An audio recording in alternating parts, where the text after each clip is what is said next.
नमस्कार दर्शकों, स्वागत है आपका कार्यक्रम विकास गाथा के आज के अंक में। दर्शकों, हम अपने कार्यक्रम के अंतर्गत केंद्र और राज्य सरकार की ऐसी जनहितकारी योजनाओं के विषय में आपको बताते हैं जो कि आपके लिए लाभदायक हो। हमारा जो आम जन है उसके जीवन में इन सभी योजनाओं का क्या महत्व है, किन किन योजनाओं को अपनाकर वो अपने जीवन यापन को और बेहतर सिद्ध कर सकते हैं, यही बताने का उद्देश्य है हमारे कार्यक्रम का। और आज के अंक में हम आपको बता रहे हैं क्योंकि हमारा देश वनों से भरा हुआ है। हमारे देश में छोटे छोटे जो लघु वनोपज हैं वो किस प्रकार से हमारे स्वास्थ्य के लिए, हमारे लिए बहुत ज़्यादा लाभदायक है, लेकिन साथ ही साथ जो वहाँ के बहुल जो क्षेत्र में रहने वाले लोग हैं उनके लिए किस प्रकार से ये एक अतिरिक्त आय का साधन भी हो सकता है। तो इसी विषय की चर्चा करने के लिए आज हमारे साथ उपस्थित है हमारे विशेष अतिथि। तो मैं आपको बताना चाहूँगी कि आज का जो मुख्य विषय है वो है मध्य प्रदेश में लघु वनोपज से रोजगार निर्माण। और इस विषय पर चर्चा करने के लिए हमारे साथ हमारे स्टूडियो में उपस्थित हैं हमारे अतिथि जो कि हैं डॉक्टर दिलीप कुमार प्रधान जी।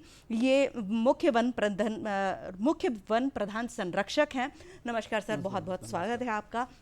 सबसे पहले तो डॉक्टर साहब, मैं आपसे ये बात जानना चाहूँगी कि किस प्रकार से जो मध्य प्रदेश के जो छोटे छोटे लघु वनोपज हैं वो कौन कौन से, उनके नाम क्या क्या हैं? आप पहले तो मैं मध्य प्रदेश के बारे में बताना चाहूँगा। मध्य प्रदेश एक हरा भरा जैव विविधता से भरपूर प्रदेश है। हाँ जी। और यहाँ के आदिवासी भाई जो जंगलों पर निर्भर करते हैं, प्रदेश की जो कुल आबादी का लगभग 21% हमारे आदिवासी भाई जंगल में, जंगल के आसपास रहते हैं। और जंगलों में बहुत सारी लघु वनोपज पाई जाती हैं। हाँ जी। और प्रकृति ने जो भी पौधा इसमें उपजता है, हाँ जी, उसका कोई न कोई औषधि महत्वपूर्ण जरूर होता है। परंतु सरकार के द्वारा लघु वनोपज को उनकी प्राथमिकता के आधार पे कुछ लघु वनोपज चिन्हित कर ली गई हैं। वो 32 प्रजातियां मिलती हैं और जिनका ज़्यादा से ज़्यादा आदिवासी भाई उपयोग करते हैं या यूँ कहीं संग्रहण करते हैं। और संग्रहण करके विभिन्न प्रकार से उसका कई बार अपने स्तर से उसका प्रशंसण करके या छोटा मोटा उसमें सफाई और सब कुछ करके उसको या तो उपयोग करते हैं या उसको आमदनी के रूप में उसको वहाँ पे नज़दीकी मार्केट में बेचते हैं। तो ये एक बहुत लघु वनोपज, मुख्य रूप से तेंदुपत्ता एक लघु वनोपज है। जी। हमारा साल का भी लोग संग्रहण करते हैं, महुआ का भी होता है। महुआ दो, एक तो महुआ फूल का संग्रहण होता है, महुआ गुल्ली का अचार होता है। हमारा जो अचार, जो गुठली अचार, उसका भी उपयोग करते हैं। और यहाँ पे जो आपने सुना होगा, यहाँ पे हर्रा, बहेड़ा, आंवला, बहुत सारी काल मेघ है, केवांच बीज है, गिलो है, बहुत सारी प्रजातियाँ मिलती हैं। बट ये 32 प्रजातियाँ महत्वपूर्ण हैं जिनका ज़्यादा से ज़्यादा उपयोग किया जाता है यहाँ पे। जी जी जी, बहुत अच्छी बात है। अगर हमारे देश की बात की जाए, तेंदुपत्ते का जो हम उत्पादन भी बहुत ज़्यादा करते हैं और मध्य प्रदेश तो मुझे लगता है बहुत ही अग्रणी है। तो मध्य प्रदेश में कितने लोग इस तेंदुपत्ते के संग्रहण में जुड़े हुए हैं? मध्य प्रदेश में यूँ कहिए कि तेंदुपत्ता का जो संग्रहण का कार्य एक विधिवत तरीके से जो 1984 में प्रारंभ किया गया था। इसके पहले लोग अपने स्तर पे संग्रहण करते थे, बिचौलिया उसको खरीद लेते थे। हाँ, और उससे उनको ज़्यादा विधिवत कोई ज़्यादा फायदा नहीं होता था। लेकिन जब से प्रदेश में लघु वनोपज संघ का गठन हुआ है, हाँ, और गठन के बाद में एक व्यवस्था दी गई है और इसके द्वारा प्रदेश में वन विभाग के द्वारा संग्रहण कराया जाता है। और प्रदेश में लगभग 271 प्राथमिक वनोपज समितियां हैं पूरे प्रदेश में। जी जी। और हमारे 60 जिला यूनियन है जहाँ पे हमारे डीएफओ या वनाधिकारी उसके पदेन प्रबंध संचालक होते हैं जी। और इस तेंदुपत्ता संग्रहण में लगभग 45 लाख लोग 45 लाख जुड़े हुए हैं जी। और ये संग्रहण करते हैं। और इसका विभाग के द्वारा संग्रहित करके हम उसको यूँ कहिए एक निश्चित व्यवस्था के है तो उसको हम टेंडर के माध्यम बेचते हैं। हाँ जी। और जो लाभ होता है, लाभ का भी 75% उनको बोनस के रूप में उनको वापस दे देते हैं। बहुत अच्छा, बहुत अच्छी। और एक और ख़ास बात मैं बताना चाहूँगा पिछले साल तेंदुपत्ता की जो संग्रहण दर जो है 3,000 रुपये थी हाँ पर जी। मानक बोरा। जी, एक बोरा जो उसका होता है उसका 3,000 रुपए था। ठीक है। जिसमें 1,000 गड्डियां होती हैं। जी, जी। एक बोरे में 1,000 गड्डियां 1,000 होती हैं और ठीक एक है। गड्डी में 50 पत्ते होते हैं। ठीक है। लेकिन अभी माननीय मुख्यमंत्री जी ने जो है इसको 3,000 रुपये से बढ़ा करके 4,000 रुपये प्रति मानक बोरा कर क्या दिया है। बात है। जी। और इससे लोगों को करीब 162 करोड़ का अतिरिक्त उनको एक फायदा रोजगार के रूप में फायदा मिलेगा। जी, बहुत अच्छी जो पहल की है हमारे मुख्यमंत्री जी। अभी आए हमारे प्रदेश में और उन्होंने इतनी अच्छी सौगात दी है। हमारे जो लोग इस छोटे से काम से जुड़े हुए उन्हें इतना अच्छा रोजगार भी मिलेगा। जो लोग जुड़े हुए हैं, जो ये छोटे छोटे वनोपज को संग्रहित करते हैं, तो कौन कौन सी जन कल्याण जो उनके लिए योजनाएं चलाई जा रही हैं उसके विषय में? ये आपने बिल्कुल बहुत सही प्रश्न किया है। तेंदुपत्ता संग्रहण ही मात्र उद्देश्य नहीं है। लघु वनोपज संघ का उद्देश्य है कि जो भी हमारे संग्राहक हैं उनका एक ओवरऑल विकास हो। उसमें हम चाहे शिक्षा हो या वहाँ की अधोसंरचना के कार्य हों, ये बहुत सारी हम योजनाएं वहाँ पे उनके लिए चलाते हैं। ठीक है। अब जैसे मैं बताता हूँ 75% हमको बोनस के रूप में देते हैं। 25% से जो राशि बचती है तो 10% वहाँ जो प्राथमिक वनोपज समितियां हैं के क्षेत्र में वानिकी के कार्य करवाते हैं। हाँ, ताकि लघु वनोपज का उसमें वृद्धि होती रहे, हमारे वहाँ के वन सुरक्षित रहें और लघु वनोपज का अधिक से अधिक उत्पादन हो। दूसरा हम वहाँ करते हैं 10% जो राशि बचती है वहाँ प्राथमिक वनोपज क्षेत्र में अधोसंरचना निर्माण, जैसे छोटे मोटे रपटा है, पुलिया है, तालाब है, स्कूल है, आंगनवाड़ी बिल्डिंग है, ये सारे हम काम करवाते हैं। इवन रोड के निर्माण के भी काम मतलब ये भी जो उनको रोजगार तो दे ही रहे हैं, साथ ही साथ उनका सर्वांगीण विकास भी हो रहा है। सर्वांगीण विकास बिल्कुल करते हैं। और 5% जो राशि बचती है वहाँ पे हम ग्राम सभा को देते हैं। अच्छा जी। ताकि ग्राम सभा के अगर छोटे मोटे काम हैं वो भी हो जाते हैं। और ये एक बहुत बड़ी राशि होती है, करीब 100-150 करोड़ रुपए होती है। तो ये इस तरीके से उनके सर्वांगीण विकास के लिए काम करते हैं।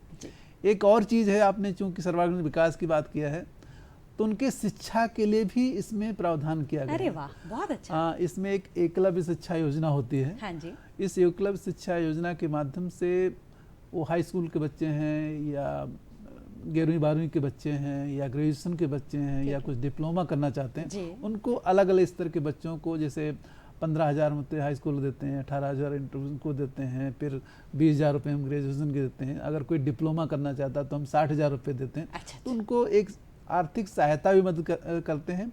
और प्लस जब वो पढ़ लिख करके ग्रेजुएशन वगैरह कर लेते हैं तो उनको अच्छे खासे जॉब भी मिल जाते हैं। सरकार का जो पूरा प्रयास है कि वो वहीं पर नहीं स्थित रहें, वो और आगे बढ़ें, देश का नाम आगे करें, पढ़ लिख जाएं तो शायद देश के अंदर आईटी सेक्टर में भी जा सकते हैं। जी, बहुत बहुत ही अच्छी बात है ये।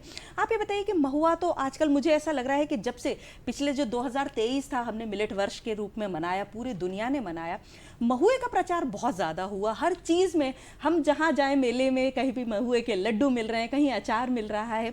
महुआ हम लोग बहुत ज़्यादा, क्योंकि मध्य प्रदेश में सबसे ज़्यादा उगाया भी जाता है। इसको लेकर क्या क्या योजनाएं चल रही हैं, क्या क्या बन सकता है आगे इसको लेकर? ये भी तेंदुपत्ता के बाद अगर कोई महत्वपूर्ण लघु वनोपज है तो महुआ है जी।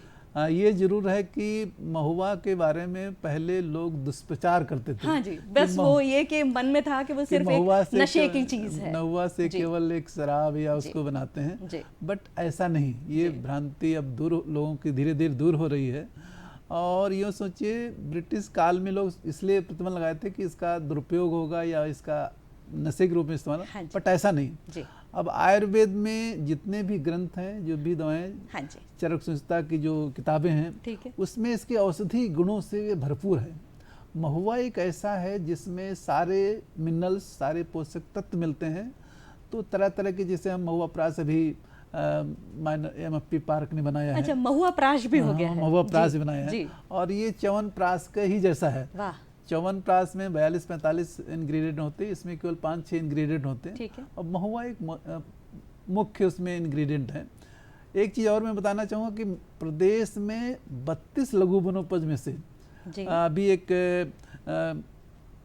भारतीय वन प्रबंधन संस्थान ने जो किताब ये है, इस पे एक उन्होंने सर्वेक्षण किया है। क्या बात है, बहुत ये अच्छा। इससे लगभग 16 लाख कुंटल जी 32 लघु वनोपज का उत्पादन होता है। ये तो बहुत कम है, बट करीब 20,000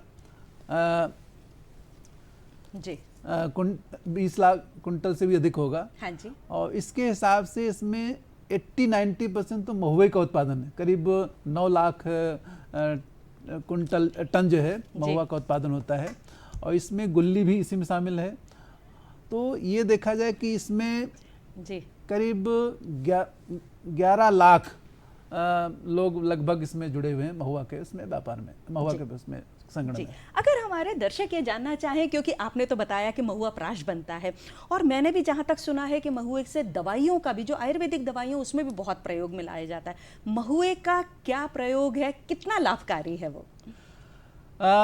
बिल्कुल सही। महुआ की जितने भी हमारे यूँ कहिए कि अरिष्ट हैं जी, आसोज हैं जी, उनमें सब में जी। महुआ एक इंग्रेडिएंट के रूप में इस्तेमाल होगा। करीब हमारे वहाँ MFP पार्क में करीब 42-45 ऐसे आसोज और अरिष्ट हैं। हाँ जी। उसमें महुआ को हम इस्तेमाल करते हैं। जी, एक तो ये महुआ को आपने देखा कि हमारे जो प्रदेश में स्व सहायता समूह हैं या हमारे बंधन केंद्र हैं, ठीक है, उनके द्वारा बहुत सारी चीज़ें बनाना शुरू की गई। जी। जैसे महुआ की बेकरी, महुआ के बिस्कुट बहुत फेमस है। जब भौरा हमारा जो बैतूल का वहाँ पे बंधन केंद्र है, हाँ बहुत अच्छा काम कर रहे हैं। जी, ग्रीन इंडिया मिशन के भी कुछ स्व सहायता समूह काम कर रहे हैं। एक और चीज़ है, आपने महुआ के लड्डू भी सुना होंगे। जी, बिल्कुल बिल्कुल खाए भी हैं जी, मैं भी बनाती हूँ घर में, बहुत अच्छे लगते हैं। पिकल्स अचार भी बनता है। अचार भी बनाते हैं जी, बिल्कुल। तो मेरे हिसाब से या आयुर्वेद के जो जगह जगह जो साहित्य उपलब्ध है, हाँ जो जी। किताब, उसके हिसाब से इसके हर चीज में इसको उपयोग हो सकता है। बहुत अच्छा। और ये कहिए कुपोषण को दूर करने के लिए डायबिटिक में भी बहुत हाँ, फायदेमंद है जी। कुपोषण दूर करने के लिए सबसे बेस्ट तरीका है बहुत महुआ प्राश। तो इसलिए इसके बहुत सारे उपयोग हैं जी जी जी और लगभग काफी सी 10 सारी दवाओं में इसका उपयोग होता है। जी जी। मध्य प्रदेश में जो भी लघु वनोपज है, क्या उसका न्यूनतम समर्थन मूल्य जो MSP है वो निर्धारित है? हाँ बिल्कुल, आपने सही बताया कि जैसे अभी हमने 32 लघु वनोपज की बात कर रहे हैं जी, इनका सरकार ने एक न्यूनतम समर्थन मूल्य निर्धारित किया है। जैसे महुआ का 35 रुपये प्रति किलो है, महुआ गुल्ली का भी 35 रुपये प्रति किलो है, ताकि लोगों को सही कीमत मिल सके।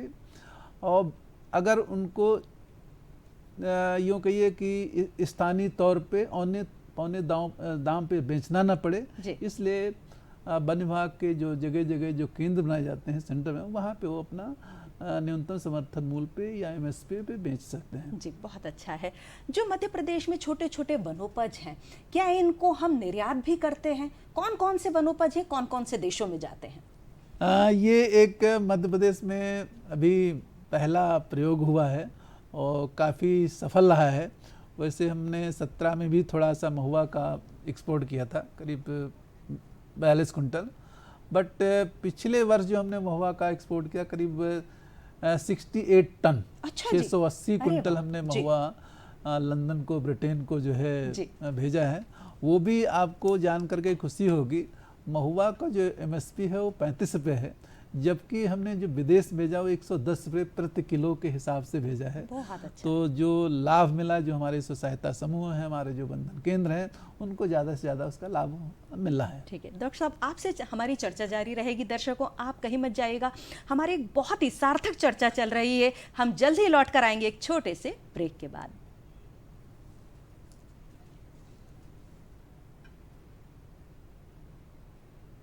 दर्शकों, ब्रेक के बाद आप सभी का एक बार फिर से बहुत बहुत स्वागत है। और आज हम चर्चा कर रहे हैं कार्यक्रम विकास गाथा में कि मध्य प्रदेश में जो लघु वनोपज है उनसे रोजगार का निर्माण किस प्रकार से किया जाएगा। और इस चर्चा को सार्थक बनाने के लिए हमारे साथ उपस्थित है हमारे विशेष अतिथि, जो कि है डॉक्टर दिलीप कुमार जी। डॉक्टर साहब, ये बताइए कि हम बात कर रहे थे कि कौन कौन से जो छोटे छोटे से लघु वनोपज हैं वो हम देशों को भेजते हैं। आपने बताया कि हमने इतना सारा जो महुआ है वो लंदन भेजा है, और क्या क्या भेज सकते हैं?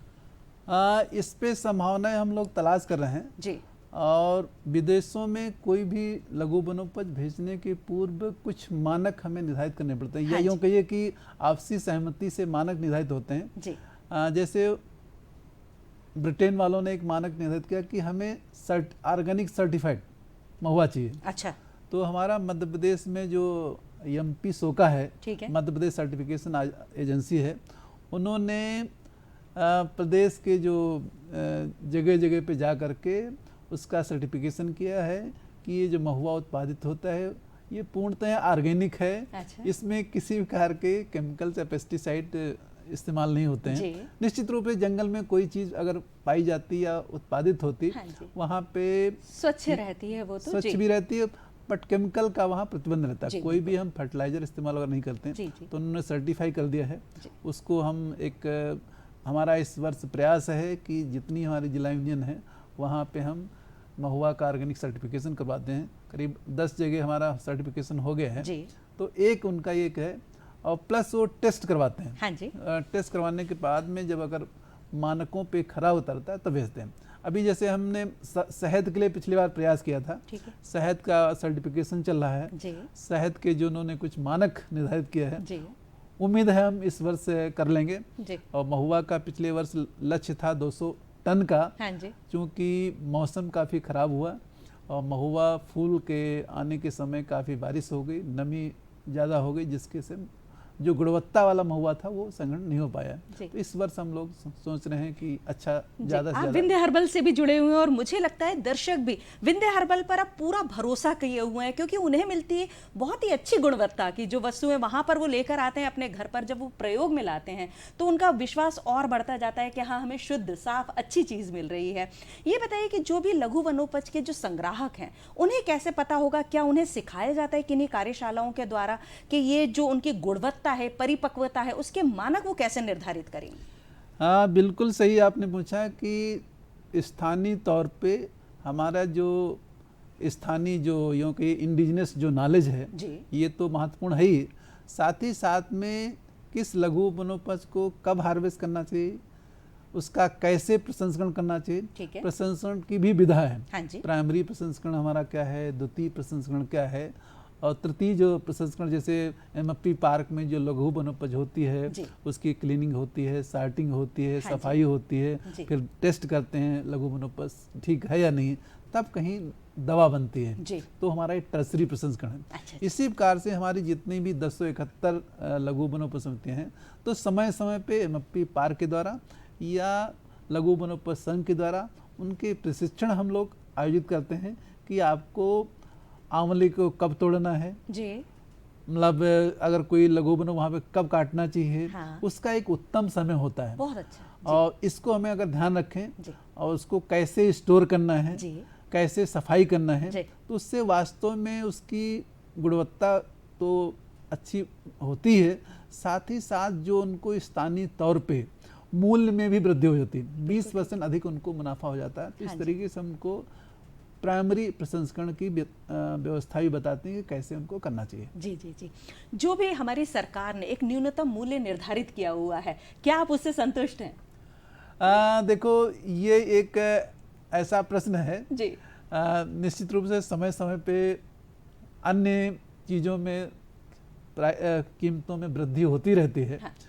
तो एक हर 3 साल के अंतराल पे एक व्यवस्था होनी चाहिए कि उसको परिगणित करके गणना करके और लगता है मार्केट में क्या दरें चल रही हैं। हाँ जी। तो उनको नए सिरे से भी दरों में वृद्धि की जा सकती है। जी, जैसे अभी माननीय हमारे जो मुख्यमंत्री जी हैं उन्होंने किया ही है, तो मुझे लगता है जो हितग्राही है उनके लिए तो लाभ कर से तो होगा ही। जो भी व्यक्ति है अगर वो एक बहुल क्षेत्र में है, उसके पास में कुछ भी जो भी एक लघु वनोपज है, वो आपसे जुड़ना चाहता है, कैसे जुड़ सकता है? जुड़ने का तरीका ये है कि मैं एक चीज़ भी बताऊं कि केंद्र सरकार की या कहीं राज्य सरकार ने एक बंधन विकास योजना लागू किया है। अच्छा जी।